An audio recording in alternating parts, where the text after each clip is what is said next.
Hola, ¿qué tal? Un gusto en saludarlos en una emisión de Ir Más Allá. En esta ocasión, con un nuevo horario y también con una ampliación del mismo, 45 minutos, vamos a hacer un ejercicio con una población, un grupo de población muy importante, sobre todo en estas elecciones. Me refiero al voto millennial. Ellos, esta gran población, vale la pena escucharlos, atenderlos. ¿Y por qué Ir Más Allá lo decidió así? Por las cifras. Simplemente vamos a ver el porqué y la representatividad que ellos tienen. Resulta que aproximadamente los jóvenes de 18 a 29 años representan el 29.21% de la lista nominal del INE, equivalente a más o menos a 11.5 millones de votos. Esta población en específico es la que no se identifica con ningún partido. Si le sumamos la población millennial, que es la más madura, que alcanza hasta los 37 años, el porcentaje aumenta a 40% con un potencial de más de 19 millones de votos. Incluso se menciona que han alcanzado en el padrón hasta los 20 y tantos millones de votos de electores. Entonces, con esto, estas cifras nos dicen que 1 de cada 3 electores que tienen posibilidad de votar el próximo 1 de julio son jóvenes. Ahora, si nos vamos, y como puede ver ahí en pantalla también, ojalá me puedan poner el pastel para que vean la representatividad, donde vamos a ver a los millennials en números. 73% de los jóvenes ha dicho que tienen intención de votar, sí, pero más de la mitad de ellos está indeciso y no sabe a quién dará su voto, según un estudio especializado en jóvenes y política. Pero sobre todo algo importante es el hastío de los jóvenes por la vieja política y sus formas de hacerla. Eso los aleja al menos al 50% de las urnas y, como podemos ver, ojalá puedan poner las cifras en pantalla, de los rangos de edad para que nos quede claro la importancia de la lista nominal como está representada en estos rangos de edad que ya les presenté. Y bueno, ya una vez que estamos viendo las cifras, estamos viendo datos interesantes del por qué ellos no se interesan, porque hay una cierta apatía, pues la intención era conocerlos con jóvenes, a quien yo les agradezco primero. ¿Por qué? Porque yo quise que vinieran distintos perfiles. Y ellos, estos 3 jóvenes, fueron los primeros que levantaron la mano y dijeron, yo quiero estar, y que quieren ser escuchados y también expresar sus ideas. Yo empiezo con Rosalba Hernández Ibáñez. Ella es una joven que ha destacado no solo a nivel estatal, sino también a nivel nacional en múltiples certámenes de oratorio y debate político, y actualmente es integrante de Equivernos. También es un espacio que impulsa los liderazgos entre los jóvenes. Muchas gracias, Rosalba. Muchas gracias por la invitación y por el espacio. Un placer. También tenemos a Diana Andrada Becerra. Ella es una estudiosa de las ciencias técnicas de la comunicación y ha destacado incluso también en un concurso de ensayo en donde ella, en temas relacionados con la importancia de las mujeres. Muchas gracias, Diana, por estar aquí. Gracias por la invitación. Y también tenemos a Francisco Elizondo Correa. Él es un estudiante destacado en ciencia política y sobre todo ha participado y tiene un gusto por adentrarse en los temas políticos, al grado, fíjense ustedes, que ganó unas elecciones universitarias el año pasado y le permitió ser el gobernador del plantel Zacatecas de la Universidad de Durango. Muchas gracias, Francisco. Muchas gracias, Irma, y pues gracias por el espacio brindado y gracias a la directora Tere Velázquez por hacer este esfuerzo y sobre todo pues un honor estar aquí con alguien tan exitosa en cuanto a debates y tan exitosa con la carrera de comunicación. Muchas bueno, gracias. Pues me da mucho gusto, pero empecemos. Para partir de analizar, el 30 de marzo arrancaron las campañas electorales presidenciales con cara a los comicios rumbo al 1 de julio. Van prácticamente 53 días de campaña. Sin meternos aún con las figuras de los candidatos, quisiera saber de cada uno de ustedes, porque voy a hacer una pregunta en general y cada uno me la contesta, si es la primera elección presidencial que les va a tocar vivir y hasta el momento de esas campañas que han iniciado, cómo han visto los mensajes y qué es lo que les ha impactado de la política. Comienzo contigo, Rosalba. Yo considero que esta elección va a ser muy trascendente, sobre todo porque, lejos de las cifras que representamos los millennials, yo creo que somos jóvenes que somos hijos de la transición. Al menos a nosotros ya no nos tocó ser gobernados en un país por un país hegemónico, sino que crecimos ya con una pluralidad democrática muy avanzada, con un Instituto Federal Electoral Autónomo en el 96, que es cuando se descentraliza de la Secretaría de Gobernación, En el 97, que es cuando se pierde por primera vez la mayoría en el Congreso por parte del PRI. En el 2000, que es la transición de partido. Entonces creo que somos una generación bastante beneficiada, que podemos decir hemos crecido en esta pluralidad política muy importante. En segundo lugar, creo que también somos una generación que debe de ser considerada porque estamos muy adaptados a las nuevas tecnologías, y esta elección va a estar muy marcada por las nuevas tecnologías, por las redes sociales, porque ya no es como antes, ¿no? Que solamente podíamos informarnos a través de la radio y la televisión y éramos receptores de toda la información, sino que ahora las redes sociales se convierten en un canal bidireccional, en donde no solamente estamos informándonos, sino que también estamos opinando, y que nuestras opiniones son bastante bien tomadas por los candidatos, por las encuestas, por los datos y por las cifras que pueden analizar cada equipo político. Entonces, yo creo que esta campaña sí va a definir muchísimo el futuro del país.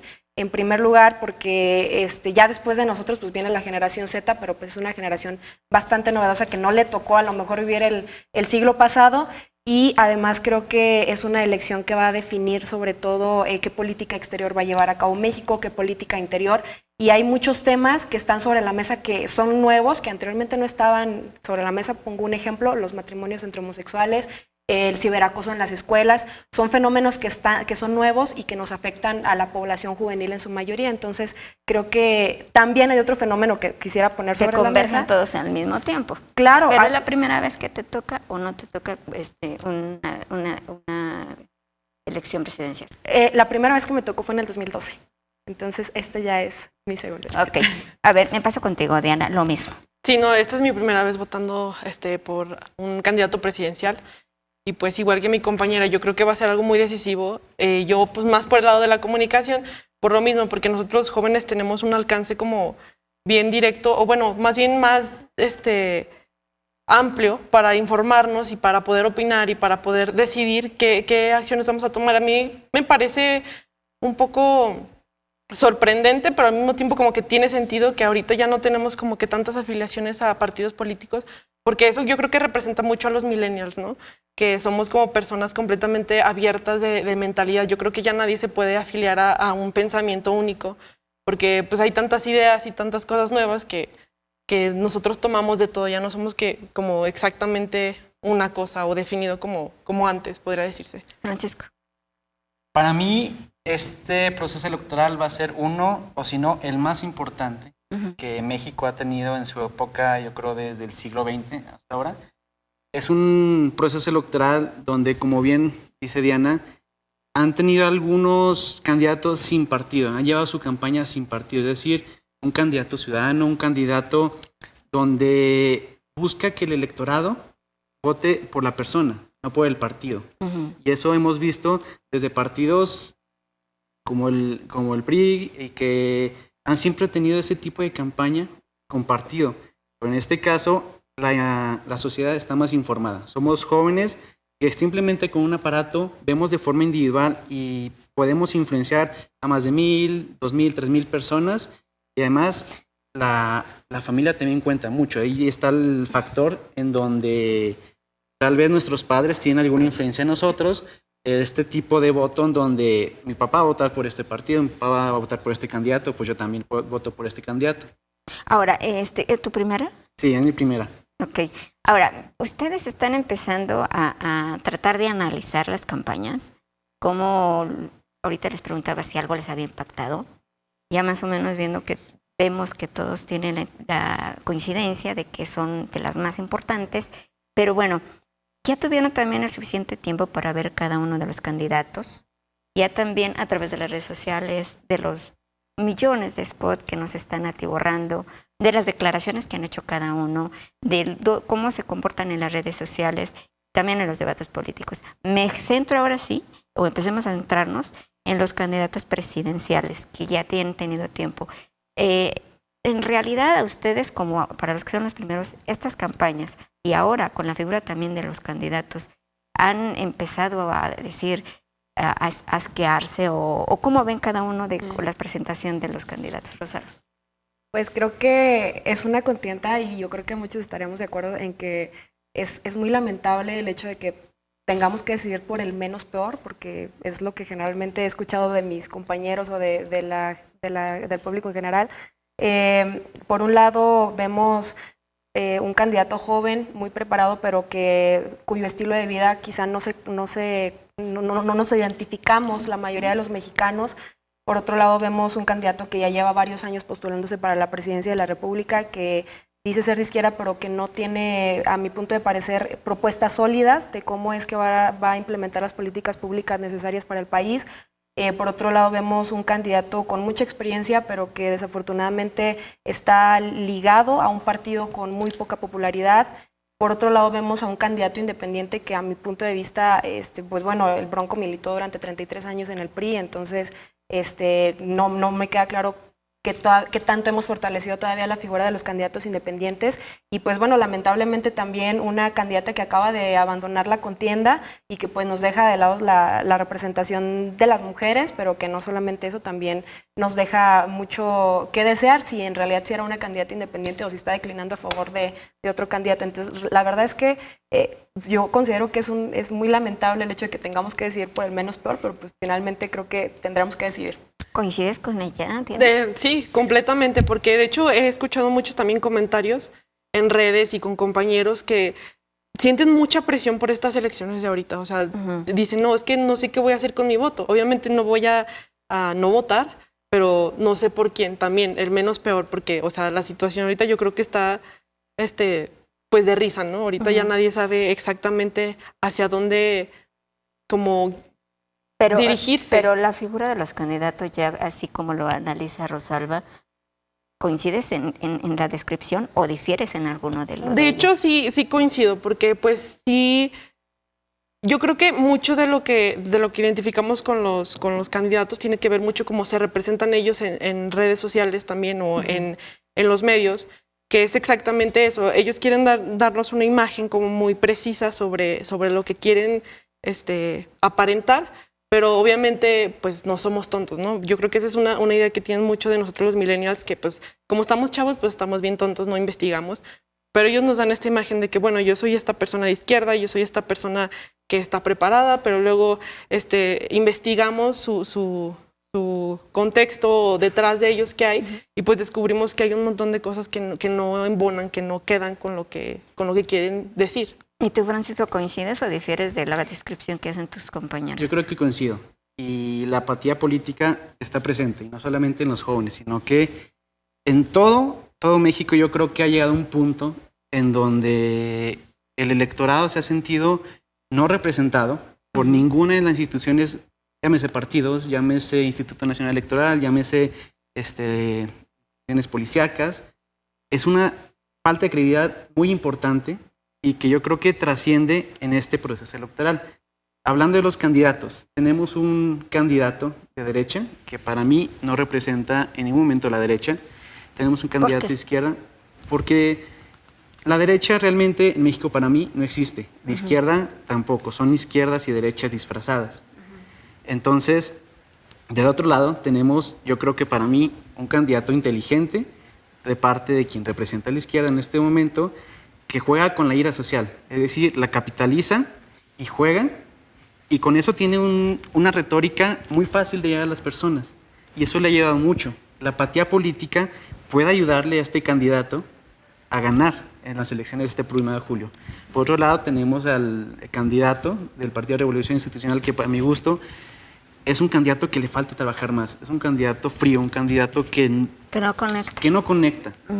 Y por otra parte está el Bronco, que es un candidato que representa tal vez al electorado que dice, bueno, es que la política ya está hecha lo que yo nunca quise ver y pues ya voy a votar por él. Ya es quien no me representa, pero pues es el menos peor, como bien comentaba. ¿Tú coincides? Pues yo coincido con y se los pregunto por esto, porque ahorita están empezando a definir y me da gusto que hablen. Veo que les da miedo decir los nombres, no les dé miedo, pero obviamente todos los identificamos. Pero por ejemplo ahorita de lo que he escuchado me llama la atención algunos puntos que ustedes mencionan. En tu caso me llama la atención que dices, se fue, ya no nos representa a las mujeres. O sea, ¿eso lo ven mal, que se haya ido, Margarita? Yo creo que era lo que tenía que hacer. Lo que yo estoy poniendo sobre la mesa, lo que yo estoy cuestionando, Para empezar, yo creo que, por ejemplo, la otra vez estaba leyendo un artículo de Marta Lamas en el New York Times. Ella acota un término que se llama mujerismo, que decía que Margarita estaba pidiendo el voto por el simple hecho de ser mujer, pero que no tenía en realidad propuestas o políticas públicas que beneficiaran o que redujeran la brecha de género. Entonces, por un lado, pues es triste que todavía en 2018 no tengamos candidatas preparadas en la contienda electoral de verdad. Y por otro lado, pues la figura de los candidatos independientes, pues creo que muchos mexicanos confiaron en Margarita y le regalaron su firma para poder hacer el registro, y el hecho de que se haya salido de la contienda pues nos hace pensar que entonces pues hay intereses políticos más allá del valor cívico que es la candidatura a independencia. ¿Te proyecta? A mí me proyecta eso. Yo concuerdo con la compañera, porque, o sea, literal sí, o sea, de toda la historia que tenemos, solo ha habido hombres candidatos, ¿no? Y yo creo que en la política lo que más hay son hombres, ¿no? En la política. Y bueno, hablando de Margarita, yo también, pues estaba alegre, digo, pues bien, hay una candidata, ¿no? Qué chido. Pero al mismo tiempo, ella como mujer no me representa para nada. O sea, ella, yo creo que las propuestas que tenía no tenían nada que ver conmigo. Y también yo creo que tenía como un acercamiento a lo mejor hacia la gente un poco condescendiente, como más de que, es mi mamá, ¿sabes? No tanto como de que es alguien que me va a representar y me va a cuidar mis intereses. Definitivamente Margarita no tenía eso. Y claro, pues yo creo que todos la veíamos más, bueno, más bien yo la veía más como el rival más débil, la persona que al final pues iba a no ni siquiera avanzar. Avanzar, sí, exactamente. O sea, como que esos votos pues iban a estar completamente inválidos, supongo, porque pues el 2% que ya representaba no era nada. Claro. Yo veo aquí una fusión de ideas. Yo creo que hay una crisis de representatividad muy fuerte en México. Yo creo que un porcentaje mínimo en nuestro país se siente identificado con un candidato o con un partido. Y eso realmente hay que poner la mesa en tema de preocupación. Y a esto va en que algunos candidatos independientes han salido. Te puedo poner un Pedro Kumamoto en Jalisco, el Bronco en Nuevo León, que llegó a ser gobernador, un caso inédito en la historia de México. Y para mí, en estos años, el candidato independiente va a tomar más fuerza, y no solamente a este año, sino que la elección presidencial que viene en el 2024, vamos a ver, yo creo, 2 o 3 candidatos independientes. Y esta figura también, porque fíjate que otro dato que también me llama la atención y que lo mencionaste es, pues es independiente, pero viene de muchos años de un partido, o sea, realmente, y luego dices ese otro dato de que, pues puedo pensar que detrás había intereses de otro tipo, puede ser políticos, económicos, no lo sabemos, pero entonces ya están manchando, y por aquí veo a Francisco que dice, pero esa figura va a tener mayor impacto en el 24.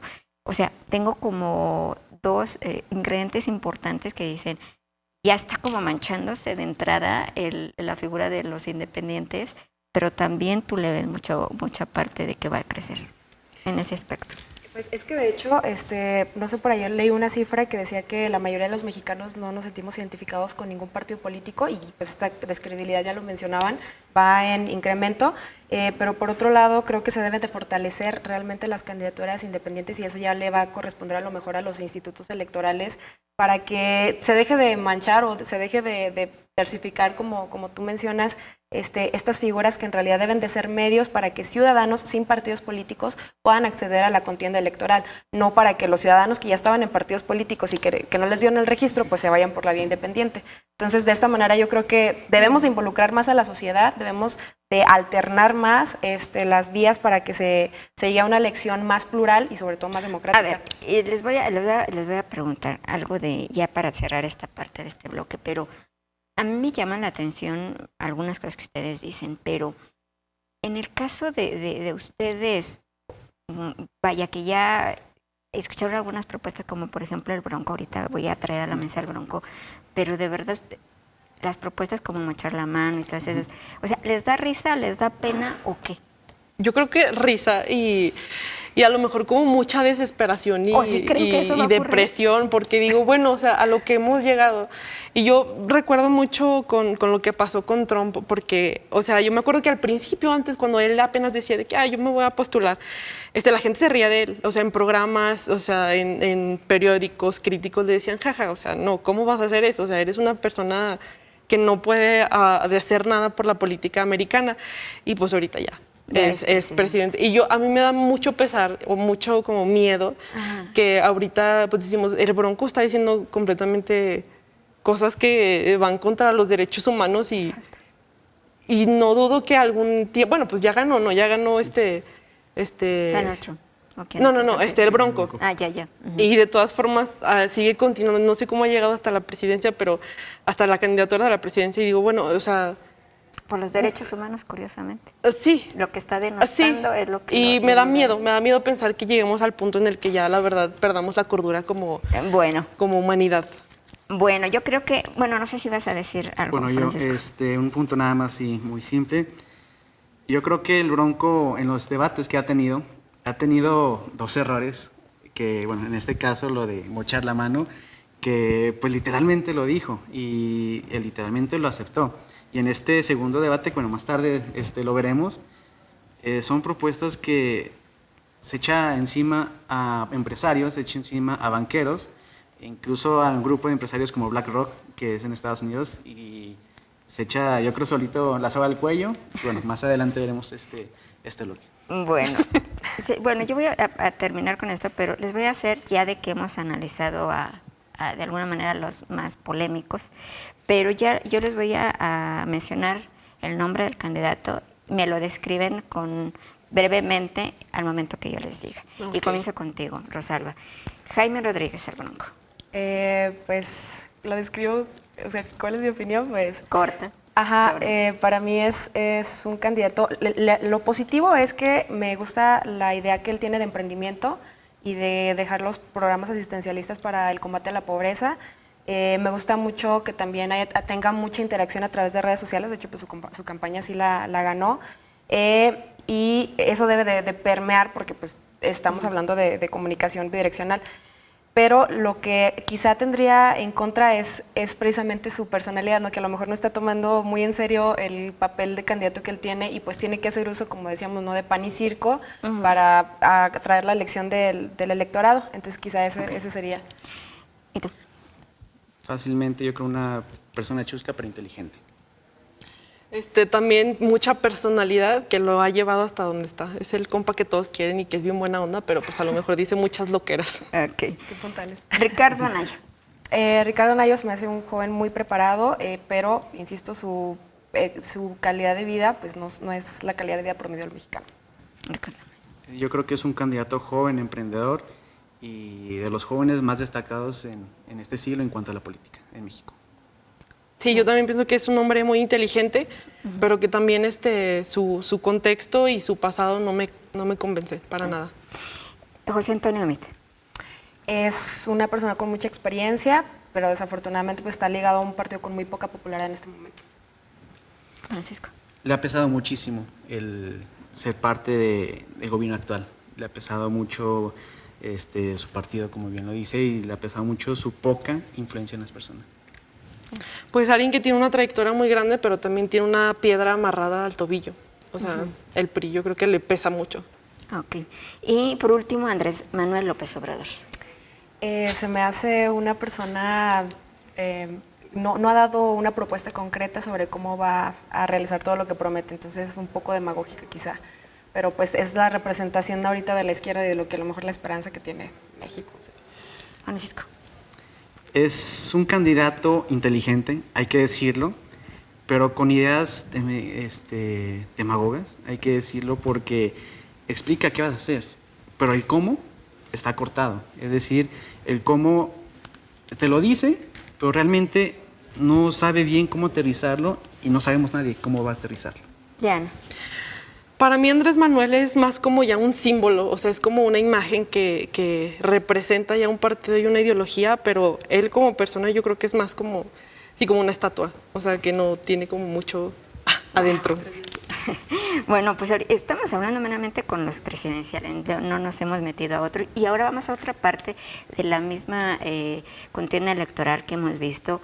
Y yo creo que algo que también nos ha llamado la atención es los debates presidenciales. Se supone que el Instituto Nacional Electoral por primera vez aceptó cambiar los formatos acartonados de antes, les puso en dos que han hecho, les puso un ingrediente interesante en cada uno, y eso es lo que ahora vamos a debatir. ¿Por qué? Porque se supone que los debates es para que plasmen los candidatos sus ideas y conozcan las propuestas. Entonces, una vez que ya hemos visto estos dos formatos, el primero que vimos que hubo, lo nuevo fue la réplica y la contrarréplica, y que incluso ya hubo actuación de los moderadores también inquiriendo, y en el segundo hubo ya otro ingrediente que fue un público. No sé si se cumplió el objetivo, no lo sé, eso es lo que vamos a analizar, pero ya van dos formatos de alguna u otra manera en el que los candidatos presidenciales han podido manifestar sus ideas con el INE.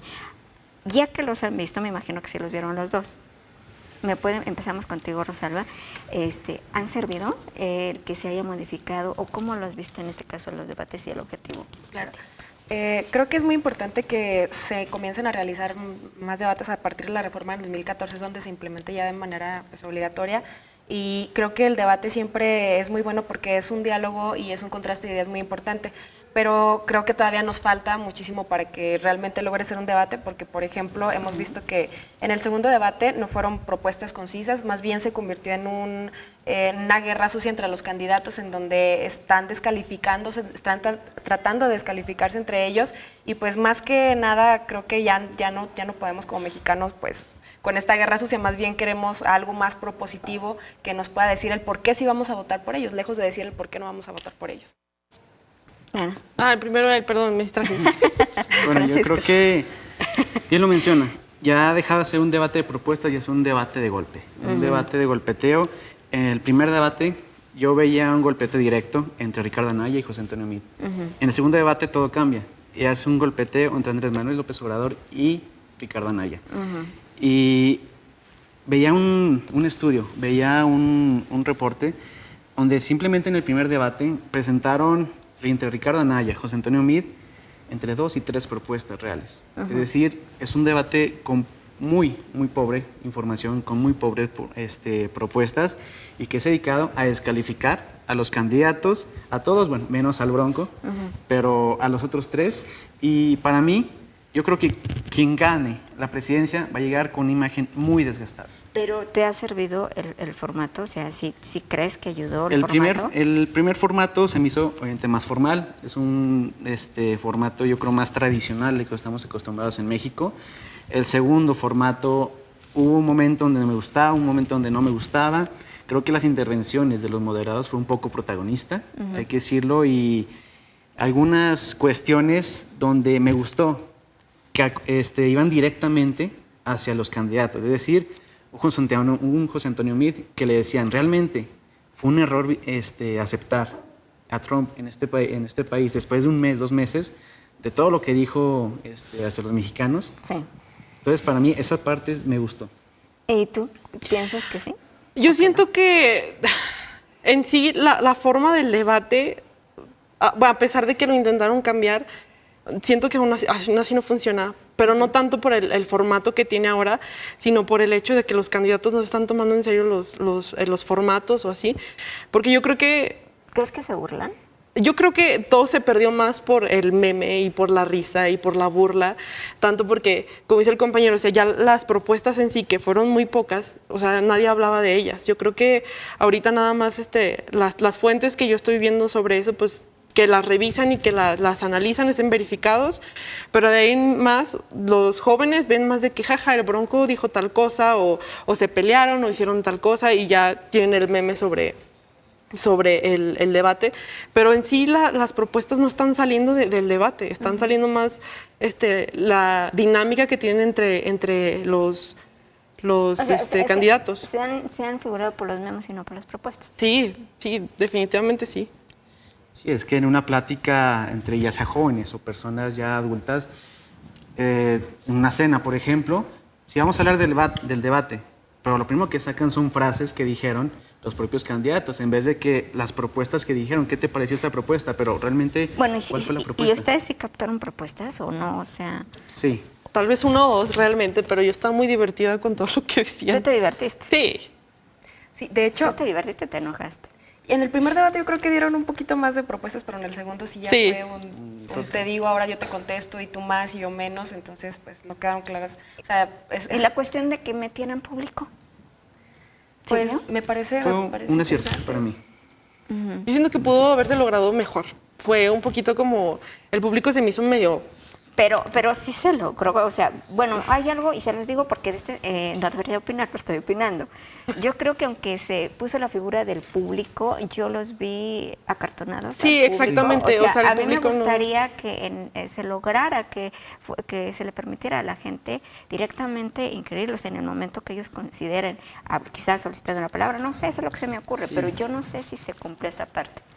Pues bueno, según tengo entendido, la muestra para seleccionarlos fue de manera aleatoria, entonces quizá eso tenga un poquito que ver con que hayan estado un poco acartonados, a lo mejor estaban Sí. siguiendo un guión, pero a mí me parece un buen acierto porque de eso se trata, ¿no? De ir involucrando cada vez más a la ciudadanía, entonces mientras estemos más cerca de los candidatos cada vez creo que van a haber mejores resultados. Sí, Aunque hubo algunos filtros que se utilizaron, que fue que quienes iban a preguntar, o parte de los 60 seleccionados, de los preseleccionados, tienen que tener un voto indeciso, es decir, ir para ver si me convence. Entonces yo creo que, estoy seguro que ninguna de las personas que preguntaron se fueron con la seguridad de que voy a votar por tal candidato. Miren, me están diciendo, nomás que ahorita me lo están repitiendo, me dicen que les preguntan ustedes en redes sociales, ¿qué opinan del movimiento extinto del movimiento 132? ¿Se identifican?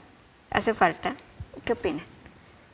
Yo creo que es un precedente muy importante porque a partir del 2012 es cuando se gesta un movimiento a través de redes sociales, entonces ahí nos podemos dar cuenta de la importancia que tienen las redes sociales, pero yo creo que pues bueno, fue el antecedente para que se gestara Morena, entonces lejos de ser un movimiento realmente independiente, creo que ya se tergiversó hacia un movimiento más político con intereses pues de llegar a la presidencia de la República.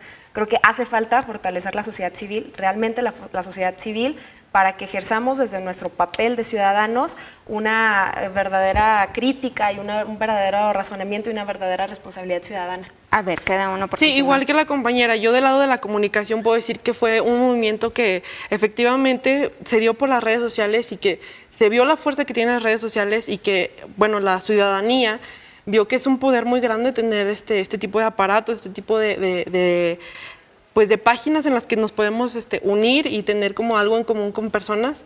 Ya pues que sea efectivo o no, pues no lo sé, pero definitivamente yo creo que deberíamos tomar el ejemplo del movimiento para ver que se puede hacer algo muy fuerte con redes sociales y se puede lograr y la gente se puede unir por ahí.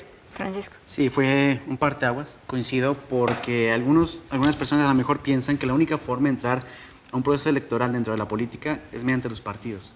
Y no, tenemos también las asociaciones civiles, organizaciones no gubernamentales, y parte de este movimiento, como bien lo dice, fue para que naciera un partido que a mi óptica ha sido un partido sin precedentes. Es un partido que ha tenido una transformación muy grande, hay que decirlo, hay que revisarlo. Y yo soy 132, que también tuvo a lo mejor, se tergiversaron algunas ideas, por ejemplo, de Antonio Atolini, que era uno de los líderes, que después se fue a quien criticaba, a una televisora a quien criticaba, y ahora pues ya es asesor de Andrés Manuel López Obrador. Vaya. Bueno, no sé si hay más preguntas, ojalá y me las vayan diciendo porque no las pude ver. Pero vamos ya en esta última parte, porque vamos a la parte final o al bloque final, donde ya hemos hablado de las campañas, ya hemos hablado de los candidatos, ya hemos hablado de los debates, pero yo creo que también hace falta lo importante. Se supone que en esta ocasión que vamos a elegir un presidente, es una de las más importantes porque vamos a hacer un presidente de la República, vamos a elegirlo, también se va a renovar la Cámara de Diputados, la Cámara de Senadores, y a nivel nacional en 30 estados se están renovando. En unas partes no son 9, si no mal recuerdo, gubernaturas, pero en todas las demás se renuevan los congresos de los estados, las presidencias municipales. Y en este caso, al momento de que yo les dije y empezamos a analizar todo esto, es para ir al punto central que debieran tener todas las campañas de los candidatos, que son las propuestas. Cuando ustedes ven ya este debate, cuando ya ven sus campañas, cuando ya han analizado a los candidatos, en algún momento ya hablando seriamente, ¿ustedes han captado alguna de esas propuestas que digan, esto hace falta? ¿Cuál es la realidad que actualmente vive México y Zacatecas para decir, esto es lo importante o esto no se está atendiendo? No lo sé. Rosalba. Pues yo creo que en realidad no han sido propuestas concretas, ¿no? En el segundo debate, por ejemplo, veíamos el tema del salario mínimo y parecía a ver quién daba más, quién daba menos para aumentar el salario mínimo. Entonces, por ejemplo, desde el ámbito de los millennials, yo no he escuchado propuestas sobre cómo va a mejorar la educación. Yo no he escuchado propuestas sobre el tema del empleo, que creo que es uno de los más importantes. Yo no he escuchado propuestas acerca de cómo vamos a lograr que cada vez más mexicanos accedan a la salud. Migración, el tema migratorio solamente versó casi sobre la figura de Trump y a ver quién sí nos va a defender mejor cada vez que Trump nos ofenda y quién no, pero no hay una propuesta concreta para cómo vamos a generar condiciones, en primer lugar, para que los mexicanos no tengamos que salir de nuestro país y, en segundo lugar, para los que están lejos de nuestro país, sean garantizados sus derechos humanos. Eso es muy interesante porque se hablan de los temas, pero entonces es muy superficial y de nada sirve poner los debates porque no nos aplican. Sí, yo siento que son más intenciones, la intención de hacer algo, pero realmente ya algo sólido que nos quieran ofrecer, pues no, realmente no está ahí. Y los debates no lo muestran. Y en tu caso, ¿cuáles son las propuestas que no se están atendiendo o que urgen atender? Pues igual, la educación, yo no he visto algo que... Yo creo que la educación es como base para mejorar el país y yo no he visto tampoco nada que me aseguren que van a mejorar en ese aspecto de México. Y bueno, yo que soy una muy aguerrida feminista, también no he visto nada sobre los feminicidios que hay aquí, la violencia de género, también sobre los derechos de los LGBTQ y más. Entonces yo no he visto nada realmente de eso que diga, bueno, o sea, sí van a luchar por nosotros. No, realmente no he visto nada. Sí, es que regresando, los debates realmente han sido pobres en cuanto a propuestas, no nos han brindado a lo mejor lo que queremos en cuanto a los jóvenes. Hay que rascarle poquito y investigar y meternos a los proyectos de nación de cada quien. Por ejemplo, Andrés Manuel López Obrador lo que propone es para 300,000 jóvenes, lo que son unas becas que son de parte del Proyecto Futuro, que son 2,300 pesos mensuales. Y también a 2,5 millones alrededor, también se les da una beca de 3,400,000. A lo que voy es que ha habido mucha polémica en cuanto a esta propuesta, porque mencionan, ¿de dónde va a venir el recurso? Porque solamente hay dos formas, a lo mejor a tener algún más recurso. Uno, aumentando los impuestos, o dos, aumentando la deuda que tiene México. O sea, que no es viable para ti. Para mí no. La respuesta que tiene López Obrador es, pues bueno, agarramos el dinero que es de los que lo tienen los corruptos, que son 500 millones de pesos. Pero ¿dónde está ese documento? ¿Dónde está probado que se roba eso? Entonces, no lo que venía no se aterriza muy bien la propuesta. En cuanto a José Antonio Meade, él ha apostado, yo creo, a las becas al extranjero. Él ha mencionado en la educación primordial, una buena educación, y Ricardo Anaya le ha apostado al emprendedurismo de los jóvenes. Me están preguntando y me están diciendo que alguien le está preguntando en las redes sociales que por qué creen que los independientes no suben, por qué están abajo, porque, o sea, ¿qué es lo que pasa con los independientes? Yo creo que la fuerza de los partidos sigue siendo como muy dominante. O sea, yo creo, igual como decía el compañero hace ratito, es como la imagen o la personalidad de una persona que es independiente. Él como individuo es el que mueve en realidad las influencias, pero aún así los partidos siguen teniendo como ahí todo el movimiento y todo el poder sobre, pues sobre, Rosalba, ya les voy a empezar a apurar. La pregunta de los independientes. Pues yo creo que todavía faltan condiciones más equitativas. Para empezar, tocamos el tema del financiamiento de los partidos políticos, el tema de las estructuras que ya tienen los partidos políticos y sobre todo, pues lo que comentábamos, que en realidad no ha llegado una figura verdaderamente independiente que nos pueda decir, yo de verdad no he estado en ningún partido político y tengo la intención de participar en la contienda electoral. Es que parte también la partidocracia, el sistema partidista. Aunque esté dañado, aún es fuerte. Como bien lo comentaba, las estructuras que ya tienen son aún fuertes y a lo mejor, para mí, un independiente que tiene una fuerza en el plano local es un Pedro Kumamoto, que ya logró algo importante en un estado importante que es Jalisco. Ese ejemplo, pues. Para mí, Pedro Kumamoto es un ejemplo de candidato independiente en México. Ok, miren, ya voy a la parte final. Por cierto, saludos Diana Laura, fue mi alumna, es el doctor Sergio Contreras. Qué bonito, gracias, profe. Bueno, a todos, de verdad, yo soy un poquito, no sé, interactuar, pero el objetivo era eso, hacer este ejercicio y que también, si nuestras audiencias puedan participar, que mejor. Voy a la parte final porque me gustaría cerrar con cada uno que hable.